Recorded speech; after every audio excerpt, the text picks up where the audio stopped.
오늘 우리에게 주시는 하나님의 말씀 봅니다. 사도행전 17장 22절에서 31절까지입니다. 바울이 아레오바고 가운데 서서 말하되 아덴 사람들아 너희를 보니 범사에 종교심이 많도다.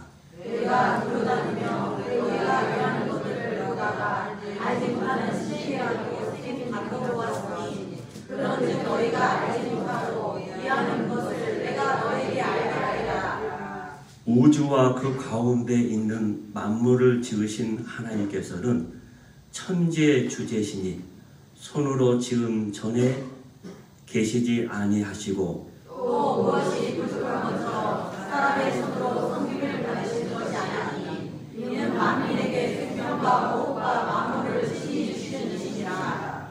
인류의 모든 족속을 한 혈통으로 만드사 온 땅에 살게 하시고 그들의 연대를 정하시며 거주의 경계를 한정하셨으니 이는 사람으로 하나님을 거듭하사 발견하려 하시는데 그는 우리 각 사람에게서 멀리 계시지 아니하노라. 우리가 그를 힘입어 살며 기동하며 존재하느니라. 너희 시인 중 어떤 사람들의 말과 같이 우리가 그의 소생이라 하니 이와 같이 하나님의 소생이 되었은즉 하나님을 금이나 돌에다 사람의 기술과 보안으로 생긴 것들과 같이 여긴 것이 아니하라. 알지 못하던 시대에는 하나님이 간과하셨거니와 이제는 어디든지 사람에게 다 명하사 회개하라 하셨으니 이는 정하신 사람으로 하여금 천하를 공의로 심판할 날을 작정하시고 이에 그를 죽은 자 가운데서 다시 살리신 것으로 모든 사람에게 믿을 만한 증거를 주셨습니다. 아니라 아멘. 하나님 한 분이면 충분합니다. 오늘 설교 끝. 여러분 진심으로 내 마음 깊은 데서 그렇게 여러분의 살아있는 고백으로 하나님 앞에 올려드린다면 더 이상 제가 무슨 설교를 하겠습니까? 무슨 말로? 문제는 그 말씀이 여러분 깊이 마음속에 내가 아멘으로 받을 때 우리의 삶은 새롭게 변화되고 또 하나님께서 여러분의 삶의 주인이 되어 주셔서 이끌어 가실 겁니다. 그래서 2025년도 우리가 그렇게 살면 참 좋겠죠. 우리 어떻게 살아야 할지 참 막막하잖아요. 오늘, 내일, 또 그 피는 어떻게 될 건가? 하루하루가 계속 달라지는 날들이기 때문에 그 속에서 모르지만 어떻게 되는지 모르지만 하나님 한 분으로 나는 만족하며 충분합니다 라고 고백한다면 매일매일이 행복하고 또 설레이는 날이 되지 않을까 라는 생각을 해봐요. 우리의 모든 삶 가운데 그런 고백이 이어지기를 주의 이름으로 축원합니다. 사람마다 새해가 되면 소원들을 다 이야기합니다. 이것만 이루어지면 소원이 없겠다. 더 이상 소원이 없겠다. 올해는 이것만 나에게 있으면 내가 정말로 행복하겠다 라고 이야기합니다. 근데 정말 그럴까요? 여러분도 아마 경험했을 겁니다. 이것만 이루어지면 소원이 없겠다고 했는데 막상 이루어지면 또 달라집니다. 곧바로 또 다른 소원이 생기는 것을 보게 되죠. 전에는 나에게 돈 10억만 있으면 내 이름으로 된 집 한 채만 있으면 야, 나는 소원이 없겠다 했는데 막상 그게 내 손에 딱 쥐어지게 되면 사람은 또 다른 것을 바라보게 돼 있어요. 내게 있는 것에 대해서 만족하지 못하고 나에게 없는 것을 찾아요. 참 희한합니다. 나에게 있는 것들은 너무 많아요. 너무 많습니다. 많은데 그것을 내가 감사함으로 내가 그 있는 것을 내가 가지고 감사하게 기쁘게 누리면 참 좋겠는데 그러지 못해요. 그리고 나에게 없는 다른 사람에게 있는 저것을 향하여 또 부러워하면서 시기하고 질투하고 또 서운해하고 불평하는 게 인간의 본성입니다. 왜? 인간의 욕망, 욕심은 끝이 없기 때문에 그렇습니다. 아무리 채우고 채워도 채워지지 않는 게 인간의 욕심이에요. 마치 깨진 항아리에 물을 담듯이 계속 담고 담아도 마찬가지예요. 그래서 이 땅의 어떤 것으로도 결국 만족할 수가 없는 게 우리입니다. 저와 여러분이에요. 우리 살면서 너무나도 그것을 여러분이 잘 느끼면서 고백하고 있지 않습니까? 그게 인간의 욕망 때문에 그렇습니다.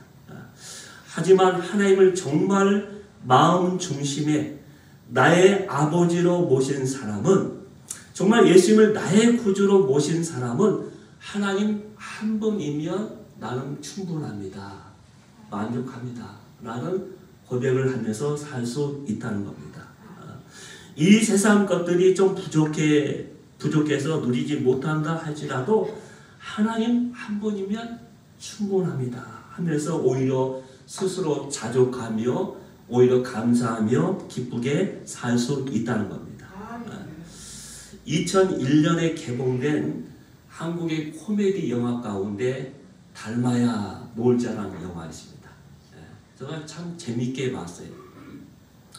조직폭력배를 소탕하는 일이 생겨서 그 조직폭력배 보스 우두머리가 잡혔어요.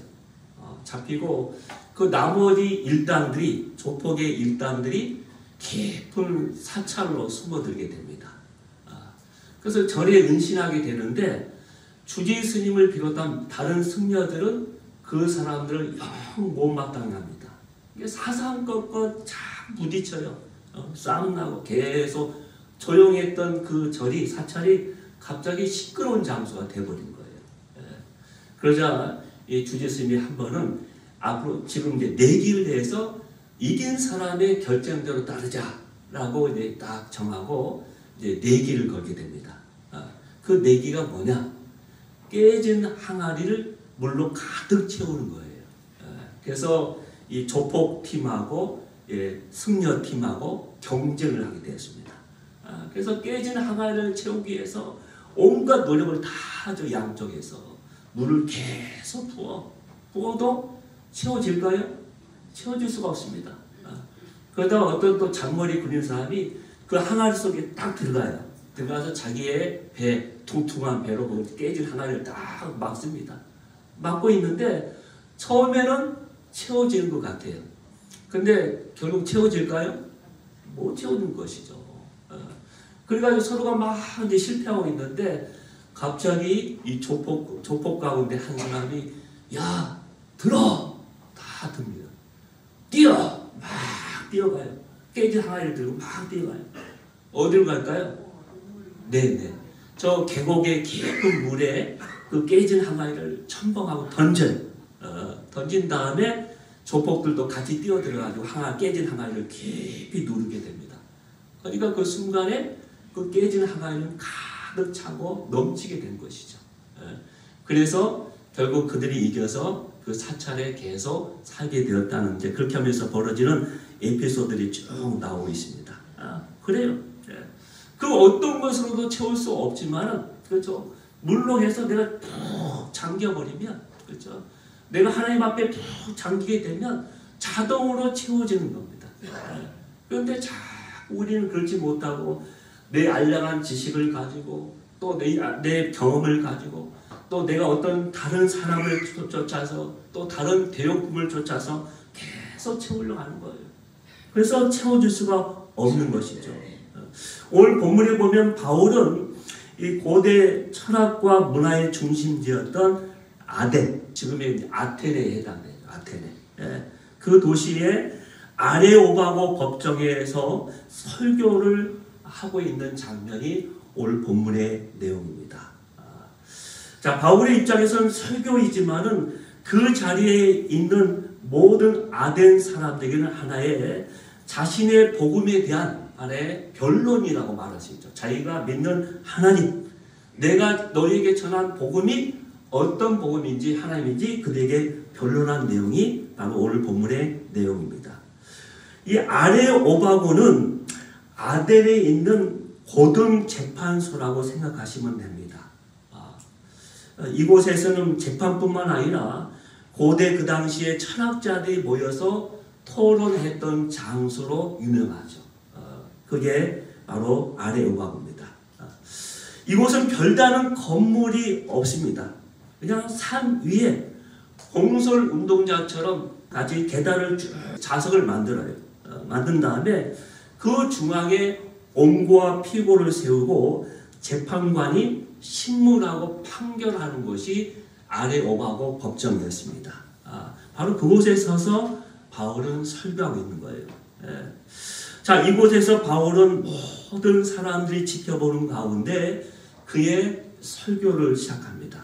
22절 다 같이 한번 읽습니다.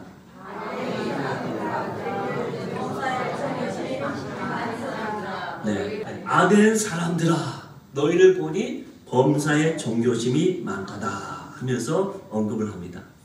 당시 기록에 의하면 이 아덴에는 3만 개 이상의 신상들이 있었다고 전해집니다. 네. 이는 아덴 시민보다도 더 많은 숫자였다고 해요.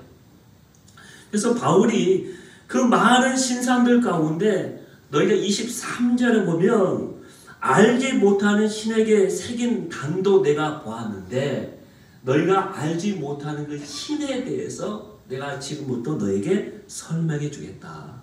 그래서 너희가 마땅히 이 신을 섬겨하는데 너희가 알지 못해서 그동안 계속 알지 못하는 신에게 라고 단에 새겨놓고 계속 섬겨왔는데 그 신에 대해서 내가 분명히 너에게 이야기해 주겠다 하면서 그의 설교를 시작한 거예요.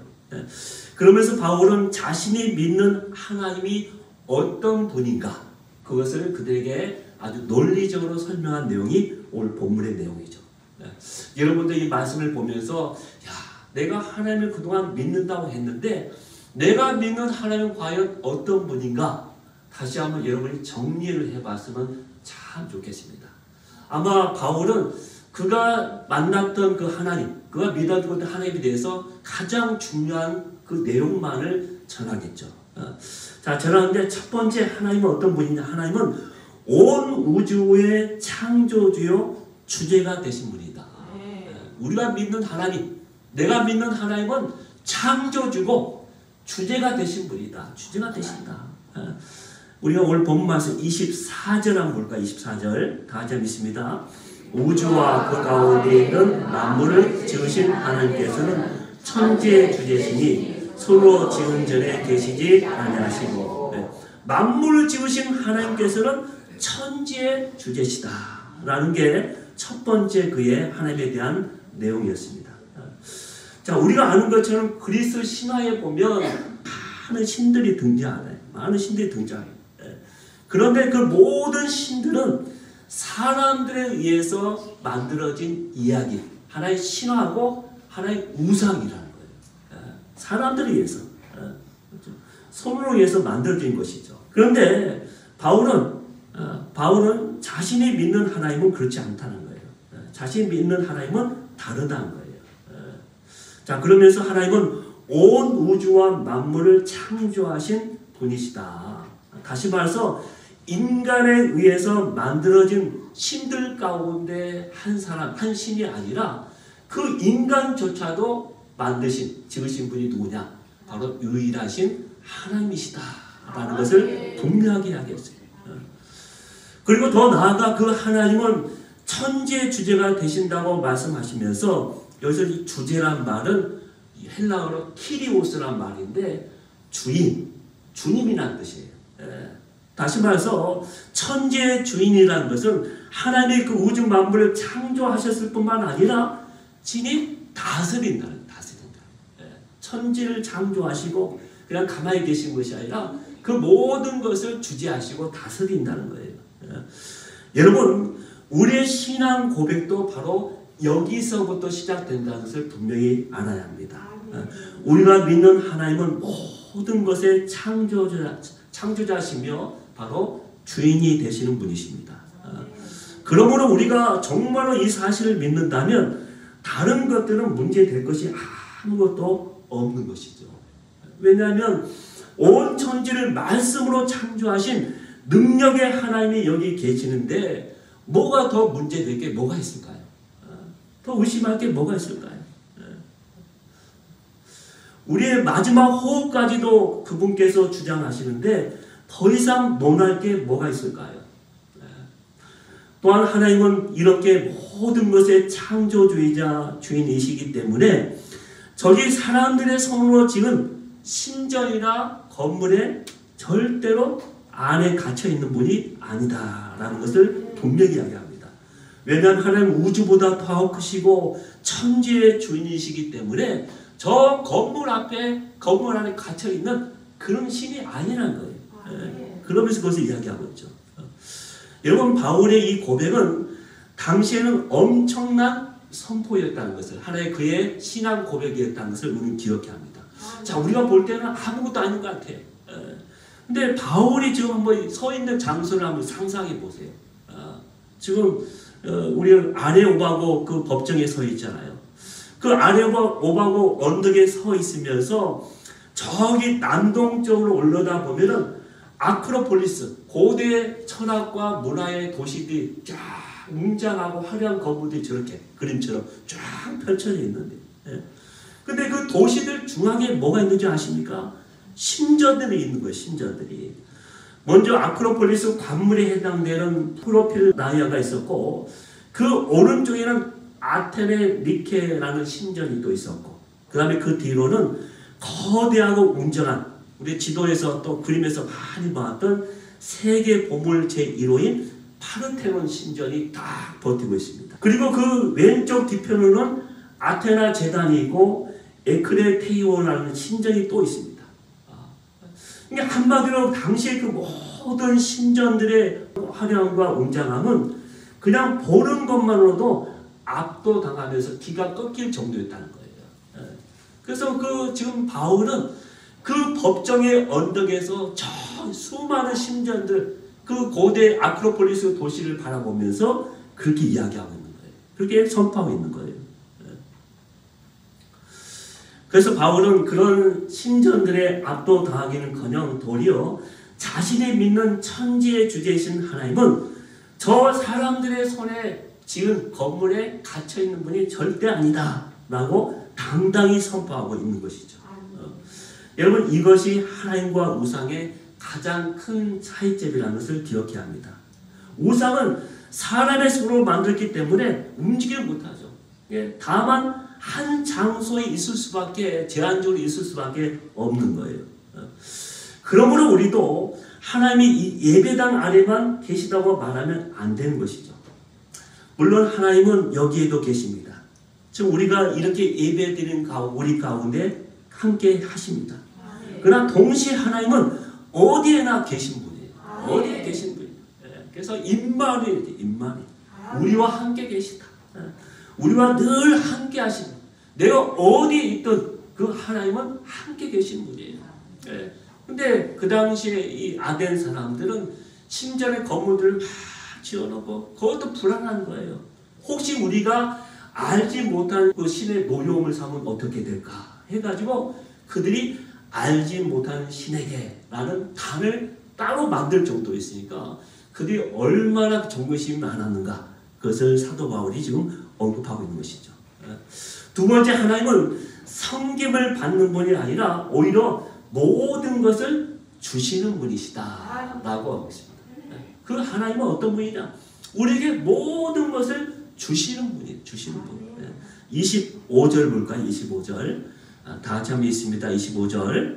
무엇이 부족한 것처럼 사람의 손으로 섬김을 받으시는 것이 아니니 이는 만민에게 생명과 호흡과 만물을 친히 주시는 이십니다. 아멘. 여기 보세요. 또 무엇이 부족한 것처럼 자꾸 우리에게 뭘 요구하는 분이 아니라는 거예요. 친히 하나님은 우리에게 생명과 호흡과 만물을 친히 주시는 분이 바로 하나님이시다. 때로 우리는 착각하는 게 있습니다. 내가 어떤 선을 행하거나 봉사를 하거나 헌금을 하면서 마치 우리가 하나님을 도와드린다라고 착각하는 경우가 바로 이런 경우죠.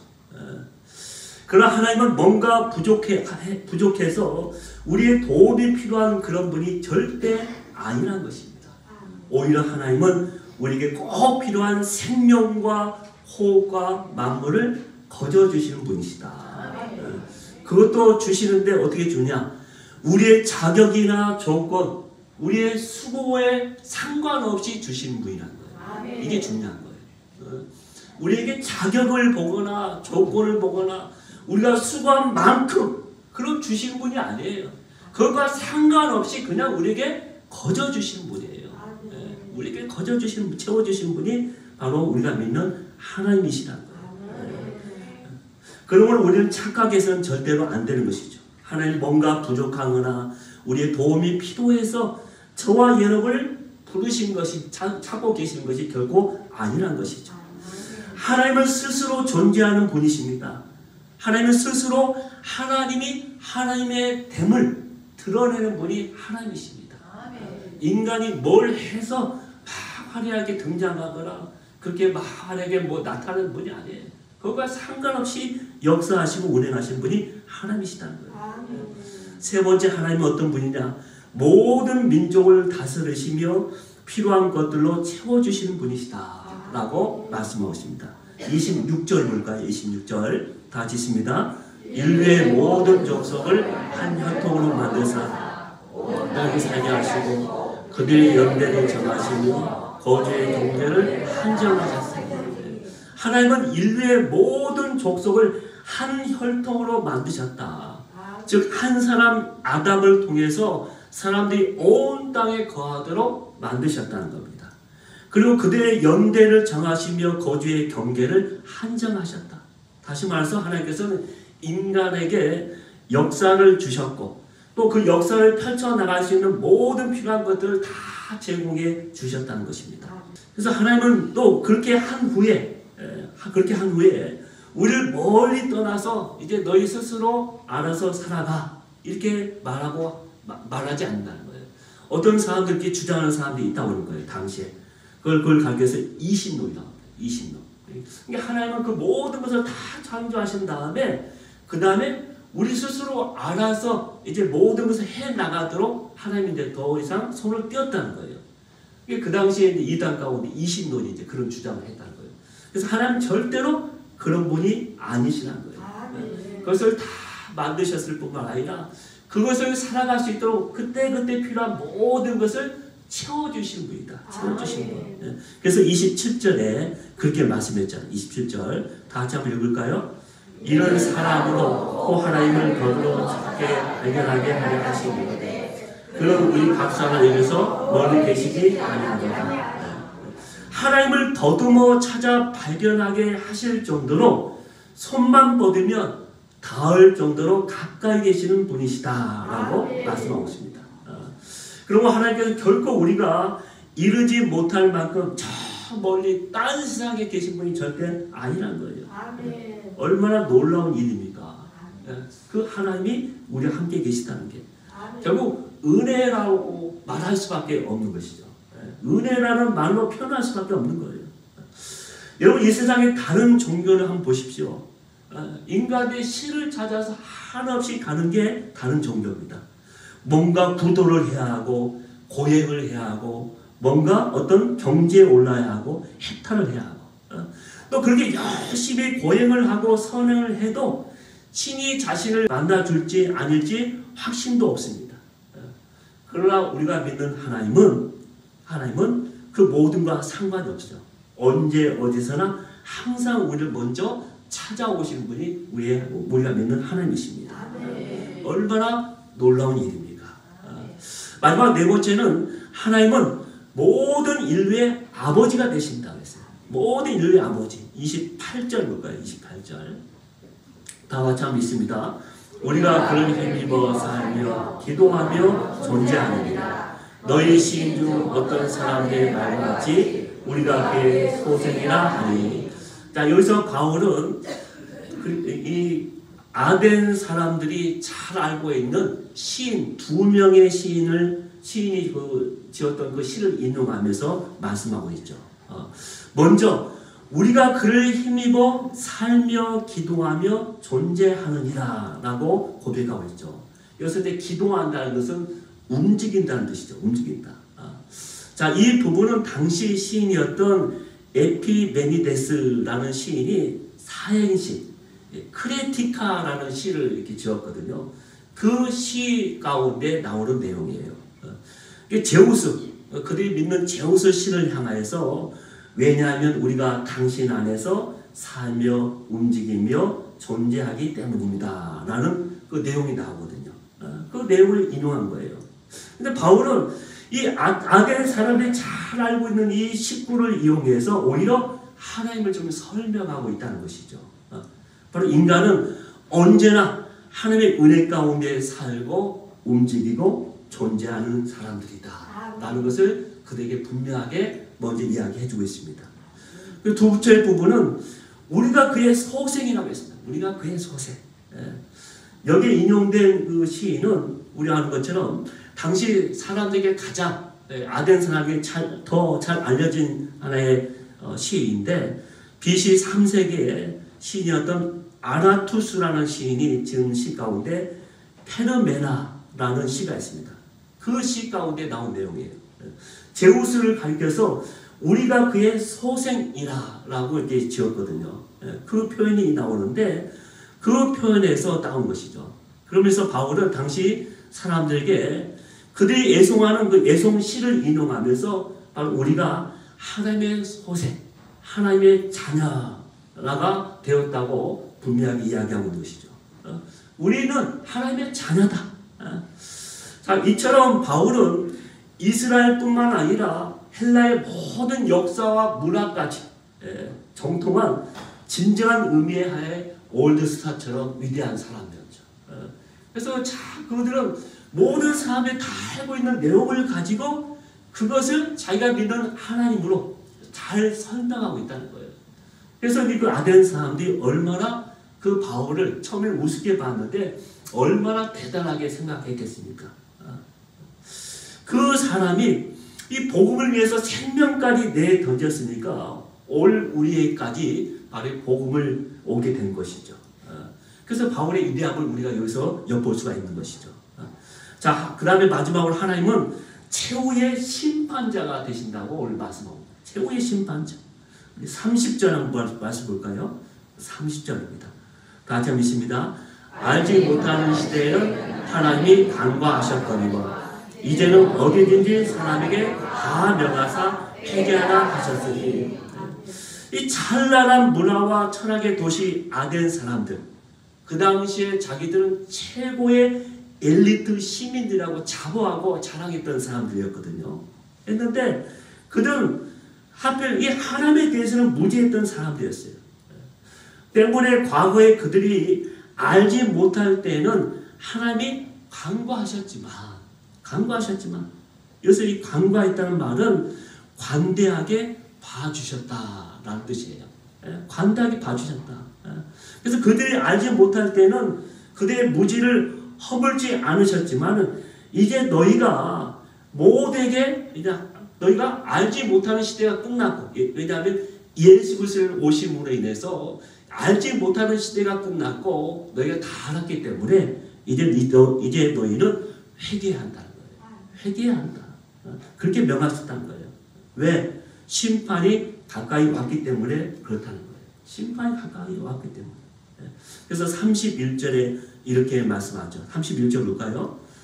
이는 정하신 사람으로 하여금 천하를 공의로 심판날을 작정하시고 이에 그를 죽은 자 가운데서 다시 살리신 것으로 모든 사람에게 믿을 만한 증거를 주셨습니다. 아니라.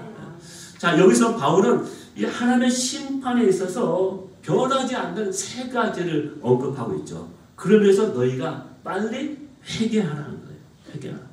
왜? 첫 번째로 심판. 이 하나님의 심판은 전 세계 모든 구속에까지 다 미치는 심판이기 때문에 회개해야 한다는 거예요. 아무도 이제 피할 수 없습니다.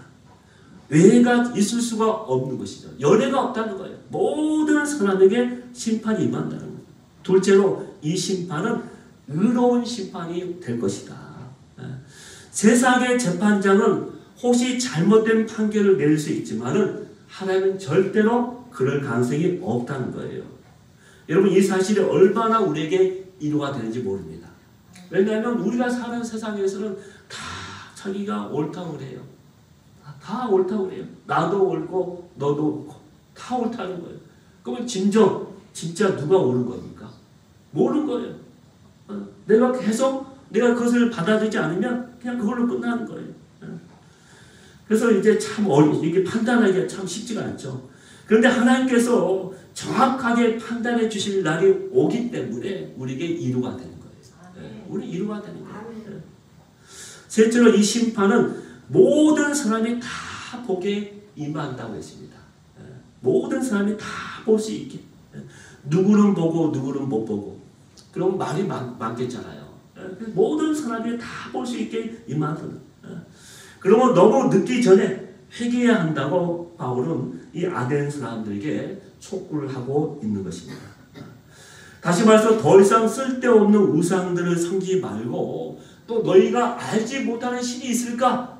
그게 두렵고 떨고 불안해하지 말고 이제는 천지를 창조하시고 주관하시는 그리고 마지막에는 심판하시는 하나님 그 한 분으로 충분하니까 그 하나님을 이제는 너희가 믿어야 한다는 거예요. 그게 바울의 내용입니다. 여러분, 최근 발표된 우리나라 가구수 1인 가구수 통계를 보니까 782만 9천 가구로 늘어났다 합니다. 이것은 전체 가구의 35.5%에 해당됩니다. 이게 점점 더 늘어가지고 혼자 사는 사람들이 참 많다는 거예요. 얼마나 사람들이 따로따로 사는지 몰라요. 이렇게. 또한 많은 사람들이 과거에 비해서 많은 것이 갖춰져 있고 풍성한 그런 시대를 살고 있음에도 불구하고 여전히 애롱과 채워지지 않는 허전함으로 살아가고 있다는 겁니다. 이 애롱과 허전함을 무엇으로 채울 수가 있겠습니까? 오직 하나님 한 분밖에 없다는 것을 우리는 기억해야 합니다. 이 땅에 온갖 부귀 영화를 누렸던 이 솔로몬, 그 솔로몬도 전도서 5장 10절에 보면 이렇게 고백하고 있습니다. 다 같이 한번 볼까요? 은을 사랑하는 자는 물로 만족하는 것고 풍부를 사랑하는 자는 소도로 만족하는 것이다. 이것도 헛되도다. 자기가 사랑하면서 그것을 만족을 찾으려고 막 하는데 이 땅에 없다는 거예요. 결국 그가 내린 결론은 뭐냐? 이것도 헛되도다 라는 결론이었습니다. 하지만 목동이었던 다윗은 시편 23편 1절에 이렇게 고백하고 있습니다. 다 같이 한번 볼까요? 여호와는 나의 목자시니 내가 부족함이 없으리라. 아멘. 여러분, 다윗만큼 파란만장한 인생을 살았던 사람은 없었을 것입니다. 그런 밑바닥 인생부터 해서 저 위까지 다 살아봤던 사람이에요. 이게 다윗도 그렇게 하면서 얼마나 힘들게 살았을까요? 부족함도 많을 거예요. 근데 그의 인생의 파란만장한 인생을 살면서 한순간에 그가 변하게 된 것입니다. 어떻게 해요? 여호와를 나의 목자로 다 삼으니까 그 순간부터 나는 부족함이 없는 인생으로 변했다는 거예요. 그게 오늘 그가 고백했던 바로 23편 1절의 내용입니다. 여호와를 나의 목자로 삼는 사람만이 부족함이 없는 인생을 살 수가 있다는 겁니다. 2025년 저와 여러분이 정말 하나님 한 분이면 충분한 줄 믿고 다른 것들에 기울지 않고 오직 하나님만을 바라볼 수 있는 하나님의 모든 사람들이 되기를 주의 이름으로 축원합니다. 제가 오늘 설교를 준비하다가 우리 인터넷을 이제 검색하는 가운데 아주 3분짜리 동영상인데 아주 깊은 감동을 받은 또 나에게는 정말 마음속에 다 울림이 되는 한 영상이 있어서 여러분 짧은 한 3분 정도 이게 마지막 영상을 보려고 합니다. 숭례 선교단의 김용의 선교사님이 했던 그 설교 가운데 짧은 부분으로 이렇게 편집한 내용이에요. 그래서 여러분이 한번 그 내용을 한번 보도록 하겠습니다.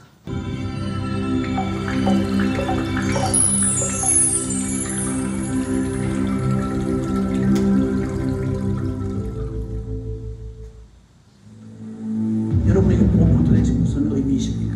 여러분에게 복음은 얼마나 실제가 되셨습니까? 여러분 언제 이 십자가의 죽음이 여러분의 것이 되셨습니까? 네가 원하는 은과 금은 내게 없지만 우리가 가지고 있는 게 있다. 나사렛 예수입니다. 네 놈의 목숨을 뺏겠다. 네 건물을 뺏겠다. 너의 조직을 와해시키겠다. 너의 모든 걸 빼앗겠다. 너 그러고 가는 거 있느냐? 이걸 쉽게 말하면 너 예수면 다냐? 이렇게 말할 때 살아있는 교회는 이렇게 말할 수 있어야 합니다. 예수면 다다! 예수면 다다! 이 말입니다. 나는 아무것도 예수 예자도 못 들어보고 교회 교자도 못 들어본 사람이에요. 그러다 내 인생의 가장 비참한 직구 속에 태어나서 소망이 없는 시간에 나한테 찾아오셔서 그분이 들려준 말은 신학적인 말도 아니고 대단한 무슨 실력 있는 성경 지식을 가지고 온 게 아니고 요한복음 3장 16절의 말씀처럼 하나님이 세상을 이처럼 사랑했다. 이처럼 사랑해서 당신이 하나밖에 없는 독생자를 주었다더라. 내가 너를 대신해 죽을 만큼 소중한 놈이다. 내 인생의 의미도 내 인생의 가치도 내가 어디서 와서 어디로 가면 왜 이 땅에 살아야 되는지를 아무도 설명해 주지 않았지만 난 그 한마디면 충분했다. 난 그 한마디가 나를 감동시키고 충분했다. 천지를 창조한 창조주가 피조물인 나를 위해 생명을 내줬다는 사랑 표현 외에 무슨 증거를 더 구하겠나? 너 예수면 다냐 그러면 가만히 조용하게 대답할 수가 없다. 다다! 나한테 다일 뿐만 아니라 나만 예수가 필요한 게 아니라 너도 필요하다. 내가 이 복음을 부끄러워하지 아니하노니 이 복음은 모든 믿는 자에게 구원을 주시는 하나님의 능력이 됨이라. 좁혀지고 넘어지고 흔들리고 부끄러운 시간들이 있었지만 그러나 나는 절대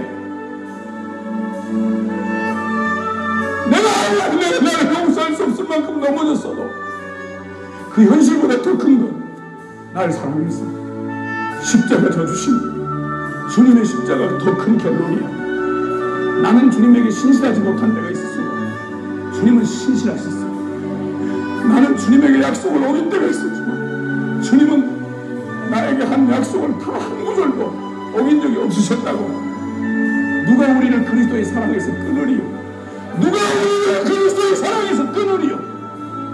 내가 감히 나의 나된 것을 말하라면 주님의 은혜밖에 없어. 새끼손가락 하나도 주님 없이는 나는 움직일 수 없는 자야. 그 주님이면